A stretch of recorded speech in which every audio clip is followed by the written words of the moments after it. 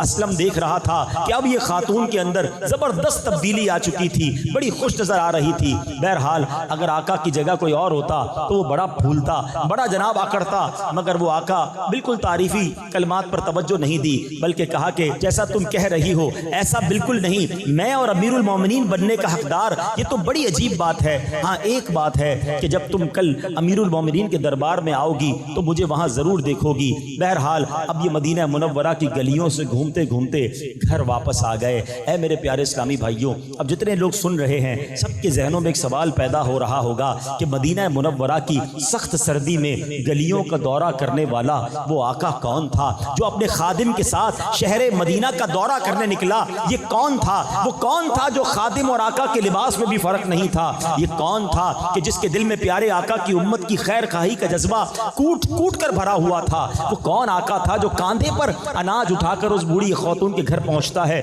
بچوں کو اپنے ہاتھوں سے کھلاتا ہے، جب تک بچے خوش نہیں ہوتے اسے سکون نہیں آتا؟ یہ کوئی اور نہیں، یہ ہم سب کے امام امیر المومنین خلیفۃ المسلمین مسلمانوں کے دوسرے خلیفہ حضرت عمر فاروق اعظم رضی اللہ تعالی۔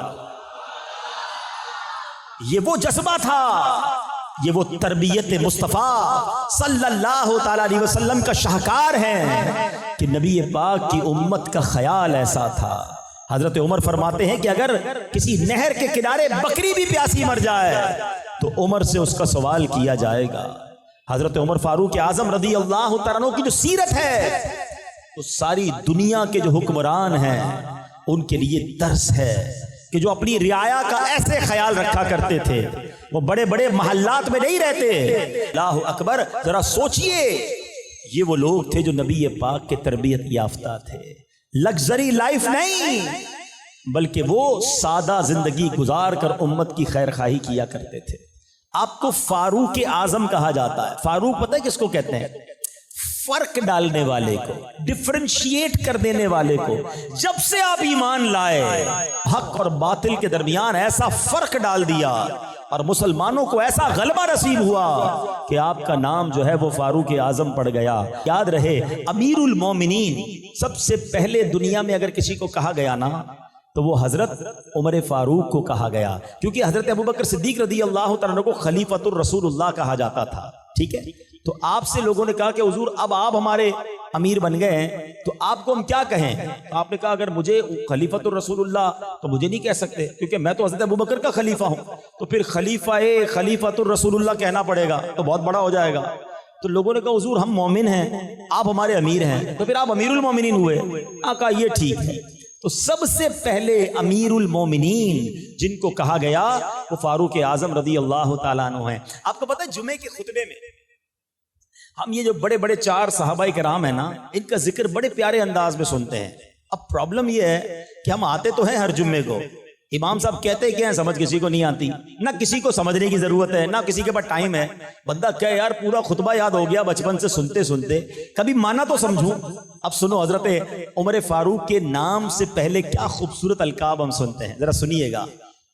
اعدل الاصحاب مزین المنبر والمحراب الموافق رأیہ للوحی والکتاب سیدنا و مولانا الامام امیر المؤمنین وغیظ المنافقین امام المجاہدین فی رب العالمین ابی حفص عمر بن الخطاب رضی اللہ تعالی عنہ۔ سبحان اللہ۔ اب آپ کے ان القاب کا ذرا معنی سمجھنا۔ آپ اعدل الاصحاب، سارے صحابہ میں سب سے زیادہ عدل کرنے والے، آپ کی عدالت کے تو چرچے تھے نا، اعدل الاصحاب ہیں۔ مزین المنبر والمحراب، محراب اور منبر کی آپ زینت ہیں۔ اللہ اکبر۔ الموافق رأیہ للوحی والکتاب، آپ کی زبان پر رب نے کیسا حق جاری کیا، ایک بار نہیں، 2 بار نہیں، علماء فرماتے ہیں 20 بار ایسا ہوا کہ حضرت عمر فاروق کوئی مشورہ نبی پاک کی بارگاہ میں پیش کرتے، اسی مشورے کی تائید میں قرآن کی آیت نازل ہو جاتی تھی۔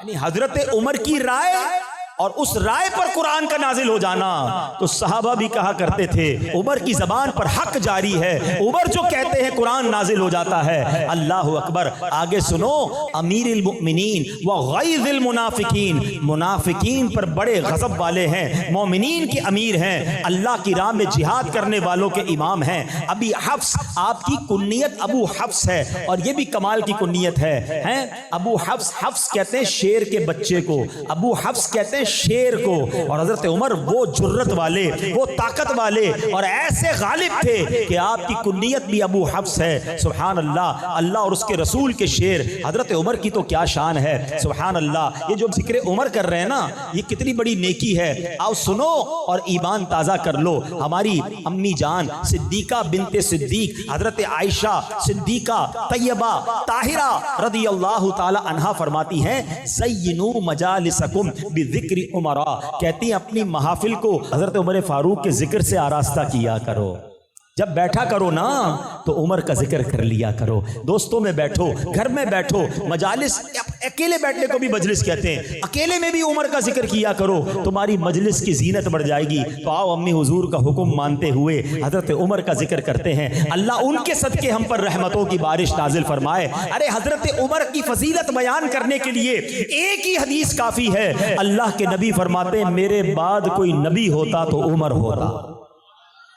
اب امیجن تو کریں نا، اب سوچے تو صحیح کہ وہ کیا پرسنالٹی ہوں گے کہ جن کے بارے میں یہ کہا جا رہا ہے۔ اللہ اکبر۔ حضرت عمر کا ایمان قبول کرنے کا واقعہ کیا کمال کا واقعہ ہے، مختلف روایتوں میں مختلف انداز سے نقل کیا گیا۔ ماجرا یہ تھا، حضرت عمر جب ایمان نہیں لائے تھے، ٹھیک ہے، 39 مسلمان ہوئے تھے۔ ذرا سمجھیے گا دور کیسا تھا کہ صرف 39 مسلمان تھے، ٹھیک ہے، 39 مرد مسلمان ہوئے تھے، کچھ خواتین ہوئی ہوں گی۔ ایک گھر تھا، اللہ پاک آپ کو اور مجھے بار بار مکے مدینے کی حاضری عطا فرمائے۔ صفا کی جو پہاڑی ہے نا، جہاں سے صفا مروہ سعی کرتے ہیں، صفا کی پہاڑی کے پاس ایک گھر تھا جس کو دار ارکم کہا جاتا ہے۔ اب تو وہ گھر وہاں نہیں ہے، مگر کبھی کبھی صفا مروہ سے گزرتے ہوئے ان یادوں کو تازہ کیا کرو کہ یہیں کسی جگہ پر وہ گھر ہوگا جہاں ہمارے آقا چند صحابہ کے ساتھ چھپ چھپ کر عبادتوں کا سلسلہ تھا۔ اسلام کی بات ہوتی تھی مگر چھپ کر ہوتی تھی۔ سوچو ہمارے صحابہ کی کیسی قربانی تھی۔ آج اس مسجد میں مائک لگا کر کھلے عام آپ اللہ رسول کی بات کر رہے ہیں۔ ایک دور ایسا بھی تھا کہ سجدہ کرتے تھے تو مار پڑتی تھی، نماز پڑھتے تھے تو مار پڑتی تھی، اللہ کا نام لیتے تھے تو مار پڑتی تھی، اتنا ستایا جاتا تھا۔ کعبہ سامنے تھا، کبھی سوچو صفا کی پہاڑی اور کعبے کے درمیان ڈسٹنس کتنا ہے، بہت تھوڑا سا، مگر صفا پہ بیٹھے ہیں، طواف نہیں کر سکتے، کعبے پر آ کر دیدار نہیں کر سکتے، کعبے کا طواف نہیں کر سکتے کیونکہ کفار مارتے تھے۔ اتنا خوف، اتنا ظلم تھا۔ 39 مسلمان ہیں اور حضرت عمر ابھی ایمان نہیں لائے۔ حضرت عمر نے تلوار لی اور تلوار لے کر کہیں جا رہے ہیں۔ ایک صحابی نے راستے میں روکا، عمر کہاں کا ارادہ ہے؟ کہتے مسلمانوں کے نبی کو معاذ اللہ شہید کرنا ہے، اللہ کے رسول کو شہید کرنے کا ارادہ ہے۔ کہا اے عمر کیا کر رہے ہو؟ تم بنو زہرا اور بنو قریش کو کیسے سنبھالو گے؟ یہ قبیلے تمہارے خلاف ہو جائیں گے۔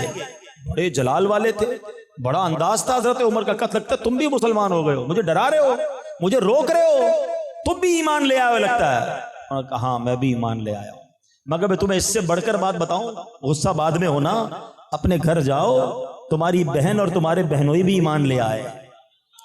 حضرت عمر کو یقین نہیں آیا۔ آپ کے بہنوئی تھے سعید بن زید رضی اللہ تعالیٰ عنہ، ٹھیک ہے، اور جیسے ہی گھر میں گئے تو گھر کے باہر سے کچھ پڑھنے کی آواز آئی۔ بہن اور بہنوئی قرآن پڑھ رہے تھے، حضرت خباب رضی اللہ تعالیٰ عنہ ان دونوں کو قرآن پڑھا رہے تھے، چھپ چھپ کے سارا معاملہ ہو رہا تھا۔ جیسے حضرت عمر کے آنے کی اطلاع ملی تو حضرت خباب پیچھے چھپ گئے اور اندر گئے تو جاتی حضرت عمر نے کہا بتاؤ تم لوگ کیا پڑھ رہے تھے؟ جب غصہ کیا آپ نے تو انہوں نے کہا کہ ہم قرآن پڑھ رہے تھے۔ تم ایمان لے آئے ہو؟ کہا ہم ایمان لے آئے۔ حضرت عمر نے اپنے بہنوئی پر حملہ کر دیا، لہو لہان کر دیا۔ بہن نے کہا کہ تم اسے کیوں مارتے ہو؟ میں بھی ایمان لے آئی ہوں اور اللہ ایک ہے، میں کہتی ہوں اشہد ان لا الہ الا اللہ واشہد ان محمد رسول اللہ۔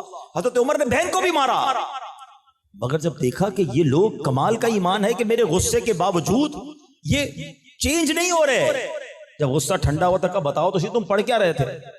بہن بھی کیسی بہن ہے، کیا کہ تم اللہ کے کلام کو ایسے نہیں پڑھ سکتے؟ پہلے تمہیں غسل کرنا ہوگا یا وضو کرنا ہوگا؟ میرے رب کے کلام کو پاک لوگ ہاتھ لگا سکتے ہیں۔ آئے ہائے کیسا ایمان تھا، اتنے جلال والے، اتنے جناب، ہاتھ میں تلوار لیے بھائی آیا ہے اور بہن کی ہمت دیکھو کہ وہ اللہ کا نام لے رہی ہے۔ بھائی کو کہتی پہلے وضو کر کے آؤ پھر قرآن کو ہاتھ لگانا۔ حضرت عمر وضو کر کے آئے، اب تلاوت قرآن ہوتی ہے، آئے ہائے قرآن کا ایک ایک لفظ نور بن کر حضرت عمر کے دل میں داخل ہو رہا ہے۔ اب کیا ہوا؟ کہ مجھے اب نبی پاک کے پاس جانا ہے۔ بہن خوش ہوئی، بہنوئی خوش ہوئے، آپ کو لے کر آئے نبی پاک کے پاس۔ اچھا سب جانتے تھے کہ حضرت عمر جو ہیں وہ تو کفار کی فوج کے بڑے خطرناک جرنیل ہیں، تو حضرت عمر آئے، صحابہ نے کہا حضرت عمر آئے، اس وقت تو مسلمان نہیں ہوئے تھے، اندر جتنے صحابہ تھے سب گھبرا گئے کہ عمر آئے حملہ کرنے۔ حضرت حمزہ شیر خدا، حضرت حمزہ کی کیا شان ہے، نبی پاک کے مبارک چچا، وہ ایمان لے آئے تھے۔ انہوں نے کہا عمر کو آنے دو، اچھے ارادے سے آیا تو ٹھیک ہے، ورنہ عمر ہی کی تلوار ہوگی اسی کا سر ہوگا۔ آپ بھی شیر خدا تھے۔ اب ذرا تصور کرو نا، ایک گھر ہے اس پہ 39 کے قریب صحابہ ہیں، دروازے پر عمر کھڑے ہیں، نبی پاک نے آپ کا گریبان کے قریب پکڑ لیا، کیا عمر کب تک لڑتے رہو گے؟ کب ایمان لاؤ گے؟ کیا جب تک رب تمہاری مذمت میں قرآن کی آیت نازل نہیں کرے گا جب تک لڑو گے مجھ سے؟ روایت کا خلاصہ ہے۔ حضرت عمر نے جب یہ سنا پھر نبی پاک نے دعا کی، اللہ یہ عمر ہے اس کو ایمان کی دولت عطا کر دے۔ زبان مصطفیٰ سے دعا نکلنی ہے، اللہ اکبر۔ حضرت عمر نے کہا میں گواہی دیتا ہوں اللہ کے سوا کوئی عبادت کے لائق نہیں، اشہد ان لا الہ الا اللہ واشہد ان محمد عبدہ ورسولہ، اللہ اکبر۔ جب حضرت عمر ایمان لائے مسلمانوں کو اتنی خوشی ہوئی، سب نے مل کر نعرہ تکبیر لگایا۔ اس نعرے کی یاد میں ہم بھی نعرہ لگاتے، نعرہ تکبیر، نعرہ تکبیر، نعرہ رسالت۔ ہر صحابی نبی، ہر صحابی نبی، آئے ہائے ہائے کیا منظر تھا۔ جب پڑھو نا اس واقعے کو کہ حضرت عمر کے ایمان لانے کے بعد جو مسلمانوں کا حوصلہ بڑھا، آپ کو متمم الاربعین کہا جاتا ہے، آپ 40ویں ہیں، 40 کا عدد پورا کرنے والے حضرت عمر ہیں۔ اور سنو اس کے بعد کیا ہوا، حضرت خباب پتہ ہے کیا کہتے ہیں، تھوڑے دن پہلے ہی نبی پاک نے دعا کی تھی، اے اللہ ایک دے دے اور اس سے اسلام کو عزت مل جائے۔ ذرا سوچو حضرت عمر وہ ہیں کہ جن کے سبب اسلام کو عزت ملی ہے، میں اور آپ ایمان لائے ہمیں عزت اسلام کی وجہ سے ملی ہے، مگر حضرت عمر وہ ہیں کہ جب سے آپ ایمان لائے، آپ کے ایمان لانے کے بعد اسلام کی عزت میں اضافہ ہوا ہے۔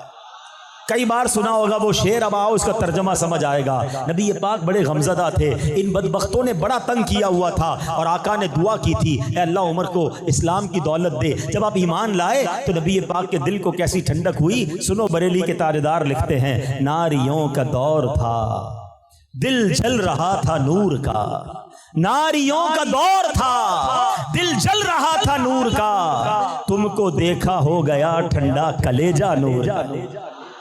آقا بہت خوش ہوئے۔ اب سنو، کہتے ہیں کچھ لوگ گیم چینجر ہوتے ہیں، کچھ لوگ اثر ڈالنے والے ہوتے ہیں۔ اللہ کریم نے کچھ لوگوں کو بڑا مقام دیا ہوتا ہے، یہ آپ کے گوٹھ میں سردار ہوتے ہیں، آپ کے یہاں چودھری ہوتے ہیں یا بڑے لوگ ہوتے ہیں، میں ان سے بھی بات کرتا ہوں کہ دیکھو تم اگر دین کی طرف آ گئے نا، اگر آپ نے دین کا کام کرنا شروع کر دیا، آپ کے پیچھے پوری قوم ہوتی ہے۔ اللہ نے آپ کو مقام دیا ہے، جس کو دنیا میں اللہ نے کوئی مقام دیا ہے وہ دین کا کام کرے، وہ اللہ کے رسول کے دین کو پھیلانے والا کام کرے، اللہ اس کے کام میں برکت ڈال دیتا ہے۔ حضرت عمر ایمان لا کے نبی پاک سے پتہ ہے کیا کہتے ہیں؟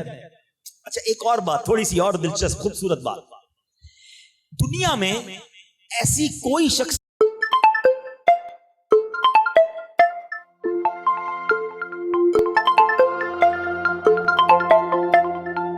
نہیں ہے کہ جس کا یہ کمال ہو۔ دیکھیں یہ تو ہوتا ہے، آپ کے یہاں ساتھ بھی ہوا ہوگا، کبھی ہمارے ساتھ بھی ہوا ہوگا، کوئی لڑنے آئے